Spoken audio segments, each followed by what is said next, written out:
আলহামদুলিল্লাহ রব্বিল আলমিন ওসালাতু ওয়াসসালামু আলা রাসূলিহিল করিম আম্মা বাদ ফাউযু বিল্লাহি মিনাশ শাইতানির রাজিম বিসমিল্লাহির রহমানির রহিম ইয়া আইয়ুহাল্লাযীনা আমানু কুতিবা আলাইকুমুস সিয়ামু কামা কুতিবা আলাল্লাযীনা মিন ক্বাবলিকুম লাআল্লাকুম তাত্তাকুন। বিয়ানীবাজার পেশাজীবী সংগঠন কর্তৃক আয়োজিত আজকের এই ইফতার মাহফিলের সম্মানিত সভাপতি, উপস্থিত বিশেষ অতিথিবৃন্দ, বিভিন্ন স্কুল এবং কলেজের শিক্ষক মণ্ডলী, অসম্মানিত সুধী সমাজ, আল্লাহ রাব্বুল আলামিনের দরবারে অসংখ্য শুকরিয়া। তিনি আমাদেরকে 17টি রমাদান সুস্থ অবস্থায় রাখার তৌফিক দিয়েছেন। আজকে আমরা 18 নম্বর রমাদানের ইফতার করার জন্য একত্রিত হয়েছি। যেহেতু আজকের এই অনুষ্ঠান ইফতার মাহফিলের নামে আয়োজন করা হয়েছে, এজন্য ইফতার নিয়ে সামান্য কিছু কথা বলে আমার বক্তব্য আমি শেষ করব। রাসূল সাল্লাল্লাহু আলাইহি সাল্লামের হাদিস থেকে জানা যায়, ইফতার করা এবং করানো উভয়টাই ইবাদত। কোনো ব্যক্তি যদি ইফতার করে তাহলে অবশ্যই সে সওয়াবপ্রাপ্ত হবে।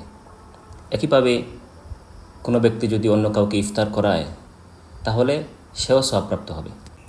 রাসূল সাল্লাল্লাহু আলাইহি সাল্লাম বলেছেন, যে ব্যক্তি কোনো রোজাদারকে ইফতার করাবে, রোজাদার ব্যক্তি রোজা রেখে যে পরিমাণ সওয়াব পেয়েছে তাকেও আল্লাহ রাব্বুল আলামিন ঠিক সেই পরিমাণ সওয়াব দান করবেন। উদাহরণস্বরূপ, মনে করেন আপনাকে আমি ইফতার করালাম, তাহলে আপনি রোজা রেখে যে পরিমাণ সওয়াব পাবেন, আমি আপনাকে ইফতার করানোর কারণে আল্লাহ রাব্বুল আলামিন আমাকে সেই পরিমাণ সওয়াব দান করবেন। সুবহানাল্লাহ। এখানে এসে অনেকের মনে সন্দেহ সংশয় জাগতে পারে যে আমি সারাদিন কষ্ট করে রোজা রাখলাম, কেউ আমাকে সামান্য ইফতার করালো, সেও আমার সমপরিমাণ সওয়াব পেয়ে গেল, তাহলে আমার সওয়াব থেকে কি কেটে নেওয়া হলো?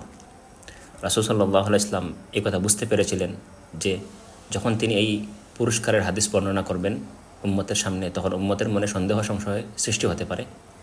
এজন্য তিনি এই হাদিসের শেষ অংশে বলে দিয়েছেন যে রোজাদারের সওয়াব থেকে কোনো সওয়াব কেটে নেওয়া হবে না, বরং রোজাদার ব্যক্তি রোজা রেখে যে পরিমাণ সওয়াব পাওয়ার উপযুক্ত হয়েছে তাকে সেই পরিমাণ সওয়াব দেওয়া হবে। বাকি বাড়তি হিসাবে ইফতার করানোর কারণে আল্লাহ রাব্বুল আলামিন ইফতার করানেওয়ালাকে সেই পরিমাণ সওয়াব দান করবেন। অনেক সাহাবায়ে কেরাম প্রশ্ন করলেন, ইয়া রাসূলুল্লাহ, আমাদের তো অনেকেরই সামর্থ্য নাই যে আমরা কাউকে পেট ভরে ইফতার করাবো, এরকম সামর্থ্য আমাদের অনেকেরই নাই। তখন রাসূল সাল্লাল্লাহু আলাইহি সাল্লাম বললেন, কেউ যদি কাউকে এক ডুক পানি, অর্থাৎ সামান্য পরিমাণ পানি কিংবা একটা খেজুর দিয়ে ইফতার করায়, তাকেও আল্লাহ রাব্বুল আলামিন সেই পরিমাণ সওয়াব দান করবেন। রাসূল সাল্লাল্লাহু আলাইহি সাল্লাম খেজুর অথবা পানি উদাহরণস্বরূপ বলেছেন। এর উলামায়ে কেরাম এর অর্থ ব্যাখ্যা করেছেন যে আপনার যে পরিমাণ সামর্থ্য আছে সেই পরিমাণ সামর্থ্য দিয়ে যদি আপনি কাউকে ইফতার করান, আল্লাহ রাব্বুল আলামিন আপনাকে পরিপূর্ণ সওয়াব দান করবেন। এজন্য আমরা চেষ্টা করব অন্যকে ইফতার করানোর, বিশেষ করে যারা অভাবী আছে এদেরকে যদি আপনি ইফতার করান তাহলে আপনার সওয়াব আরও বহুগুণ বেড়ে যাবে। আল্লাহ তাআলা আমাদেরকে তৌফিক দান করুন। আমি আরেকটি বিষয় আপনাদের দৃষ্টিগোচর করতে চাই, সেটা হলো রমাদান উপলক্ষে আমরা অনেক ফজিলতের কথা শুনেছি। আজকে আপনাদের কাছে আমি রাসূল সাল্লাল্লাহু আলাইহি সাল্লামের একটা ভীতিকর হাদিস উপস্থাপন করব। আসলে হাদিসটি মূলত ভীতিকর নয়, বরং সতর্কতামূলক। রাসূল সাল্লাল্লাহু আলাইহি সাল্লাম এক রমাদানের মধ্যে জুমার খুতবা দেওয়ার জন্য মিম্বরে উঠতেছিলেন। তিনি যখন মিম্বরের প্রথম সিঁড়িতে পা দিলেন তখন বললেন আমিন। যখন দ্বিতীয় সিঁড়িতে পা দিলেন তখন বললেন আমিন। যখন তৃতীয় সিঁড়িতে পা দিলেন আবার বললেন আমিন। সাহাবায়ে কেরাম আশ্চর্য হয়ে গেলেন যে আমরা তো রাসূল সাল্লাল্লাহু আলাইহি সাল্লামের জুমার অনেক খুতবা শুনেছি, তিনি অনেকবার মিম্বরে আরোহণ করেছেন, কিন্তু এরকম আচরণ তো কখনো করেন নাই, আমিন আমিন আমিন। এর রহস্য কী? নামাজ শেষ হওয়ার পর সাহাবায়ে কেরাম রাসূল সাল্লাল্লাহু আলাইহি সাল্লামকে প্রশ্ন করলেন, ইয়া রাসূলুল্লাহ, আজকে আমরা আপনাকে যেমনটি করতে দেখেছি পূর্বে কখনো এরকম করতে দেখি নাই, রহস্য কী? রাসূল সাল্লাল্লাহু আলাইহি সাল্লাম বললেন, আমি যখন মিম্বরে উঠতেছিলাম তখন জিবরিল আমার কাছে আসছেন, এসে 3টা বদদুয়া করছেন। তোর মধ্যে একটা হচ্ছে, ওই ব্যক্তি হতভাগা যে রমাদান পেল এবং রামাদান মাস অতিক্রম করলো, কিন্তু তার গুনাহ মাফ করাতে পারল না। এটাকে আমি সমর্থন করেছি এবং আমিন বলেছি। এখন আপনারাই বলেন, যাকে আল্লাহ রব্বুল আলামিন এবং জিবরিল হতভাগা বলেছেন, রাসূল হতভাগাকে সমর্থন করেছেন, এই ব্যক্তি কোথায় গিয়ে সৌভাগ্য খুঁজে পাবে? পৃথিবীর কোন জায়গায়, কোন বস্তুর মধ্যে সে সৌভাগ্য খুঁজবে? এজন্য আমাদের উচিত হলো আমাদের মনের মধ্যে এই চিন্তা আসা যে আমি কি আমার গুনাহ মাফ করাতে পারলাম? আমি কি তওবা করেছি? আমি কি গুনাহ ছাড়তে পেরেছি? এই বিষয়গুলো আমাদের আসলে চিন্তা করার প্রয়োজন। আমাদেরকে অবশ্যই গুনাহ থেকে তওবা করতে হবে। এখন আপনাদেরকে আমি শর্টকাট গুনাহ থেকে তওবা করার একটা পদ্ধতি বলে দিচ্ছি। তওবা হচ্ছে 3টা কাজের সমষ্টির নাম। এটা মনে থাকবে আমাদের সবার, এটা আমাদেরকে মনে রাখতে হবে। তওবা হচ্ছে 3টা কাজের সমষ্টির নাম। আমি যে গুনাহ করেছি, তওবার প্রথম শর্ত হলো আমাকে সেই গুনাহ ছাড়তে হবে। দ্বিতীয় শর্ত হলো আমি যে গুনার কাজ করেছি, আল্লাহর হুকুম লঙ্ঘন করেছি, আমাকে মনে মনে আল্লাহ পাকের কাছে লজ্জিত এবং অনুতপ্ত হতে হবে।